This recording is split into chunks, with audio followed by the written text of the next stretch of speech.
effects in movies. Dick Smith and Rick Baker are masters of this art. Dick has scared our socks off with The Exorcist and Altered States. He made Dustin Hoffman very old for Little Big Man. Rick did all the monsters for that cantina scene in Star Wars. He played the gorilla himself in King Kong and again in The Incredible Shrinking Woman. And right now you can see his work in An American Werewolf in London.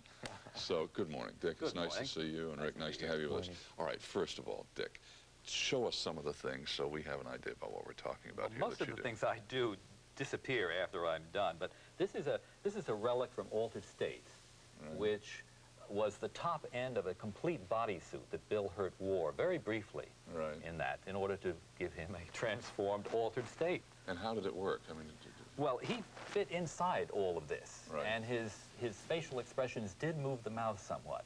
It isn't a completely animated thing. It was meant to be seen only very briefly. Right. How did you animate it at all for him, or did you? Yes. No. He was inside of it, and his head, his jaw could move the mouth further open, and that sort of thing, and the eyeball moved. And let's look a little. Let's look just a little piece of that. We've got some of William Hurt in this. Well, this was an early test we did of a bladder technique, which we were exploring to see what it would, what the possibilities were for altering his state.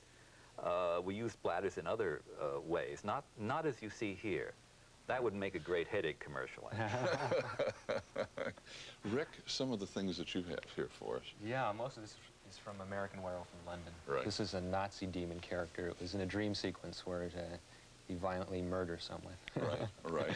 And this is a mechanical dead person's hand. Dick, can you help me operate this? It's all, the fingers and all work from cables here, see? So when I move this lever, it correspondingly moves a finger. So we can point with it, grasp things. Oh, is that something? It's a lot of fun. This is like makeup's evolved into this type of stuff now, you know. Right. But let's look a little at that, American Werewolf. Okay. What are we going to see? I don't know. I don't either. Okay, let's look at American Werewolf, and then you'll tell us what we're seeing. This is part of the metamorphosis. This is where his hand is physically changing on screen without use of opticals. David went through a lot there. This is like an appliance. Once his hand's changed, we glued an appliance like this onto David. An appliance meaning this, what, rubber? It's a foam rubber piece, glove that you create. Right. This was made to fit David. Doesn't quite fit me as larger hand, so then the hand looks stretched out like so. Rick, tell me about this man sitting on your left, Dick Smith. He's the greatest. Oh, come on.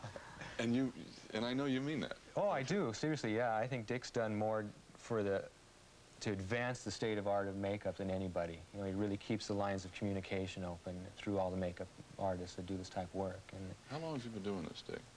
Oh, about 36 years. I've got to get back at him now and say that when I met him as a teenager, I predicted then that he would be one of the great makeup artists and he would pass me by. No, I haven't passed you by. How did you start, Dick? Oh, I started, I found a book on makeup and I started making myself up as monsters when I was a young man. And what did everybody became think fascinated. Well, they were kind of scared, and it was a lark, and I decided it would be more exciting than being a dentist, so I chose that as a profession. I started in TV in 1945. I was the first makeup artist on staff on a network at NBC, and I worked there for about 14 years, and I learned as I went along.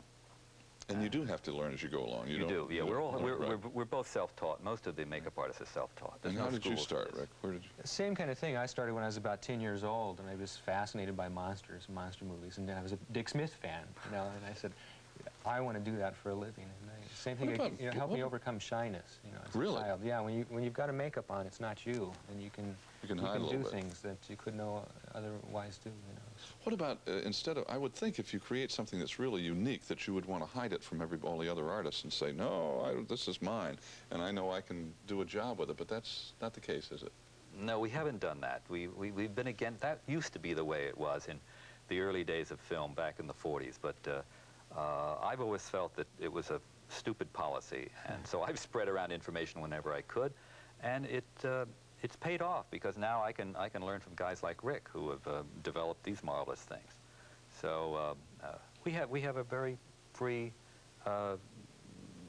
method of communication amongst ourselves. We You're don't working together to advance the state of the art. Sure. Right. He'll come up with an idea and give it to me, and then I can maybe add something to it, give it back to him, and we bounce back and forth. And, it's good for makeup. Things are moving too fast to do it any other way. I mean, the whole industry is moving so quickly, and the demands of scripts now are so tremendous that this is the only way we can keep up. And it makes it possible for you all to use your creativity and ingenuity to make new things happen. That's right, sure. Thank you all. Nice to meet you. Great. Both. Nice to meet you. Did you bring that fly in here? Did you guys do that? Sure you did. We'll be back in just a minute.